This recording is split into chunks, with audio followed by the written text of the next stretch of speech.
Emmanuel Swedenborg. You may recall Emmanuel Swedenborg from his bizarre visions of hell. Yet he didn't receive knowledge only of the underworld. His many communications with spirits also taught him about inhabitants of all the planets in the solar system except for Neptune and Uranus, which weren't discovered until after Swedenborg's death, and which the spirits didn't think to mention. Swedenborg claimed that all planets and moons were populated by human-like inhabitants. On the moon, these were about the size of children. He compared their voices to thunder, made so loud because of the immense lungs needed to suck enough air out of the moon's thin atmosphere. Inhabitants of Mars, by contrast, were telepathic, which allowed them to speak with angels. People from other planets are generally better than humans. Those on Saturn are upright and modest, while also being much closer to God. Jupiter's people live in isolated family units where their main concern is the education of their children. They have no jealousy, theft, or war and find such human traits unbearable to even hear about.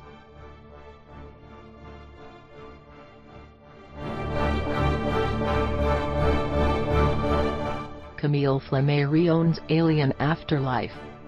French astronomer Camille Flammarion supported Percival Lowell's theories about canals on Mars. When some scientists did an experiment suggesting Lowell was seeing an optical illusion, Flammarion repeated the experiment to try and prove them wrong. He believed Martians would be superior humans, due to how low a bar we'd set through our habit of war and how we cannot even agree on a universal calendar. He suggested creatures on the Red Planet may have tried to communicate with us when we were still hunting mammoths, but they got no response and gave up. He concluded, "I would like to go to Mars, it must be an interesting place." He believed the moon was likely inhabited. He speculated about aliens in light of Darwin's groundbreaking theories and came up with the idea of a race of sentient plants that combined digestion and respiration into one process. A mystic, he believed that after death, the soul would travel from one planet to another in pursuit of perfection. That belief had started in the Enlightenment, and Flammarion kept it alive into the 20th century. This belief is reflected in a piece of fiction he wrote, in which he describes a dead man named Lumen finding himself on a far world.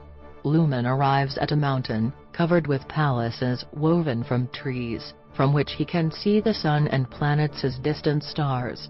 At the summit of the mountain town, 20 or 30 old men stand staring into the sky, criticizing the terrible human violence their magical eyes can see going on in Paris.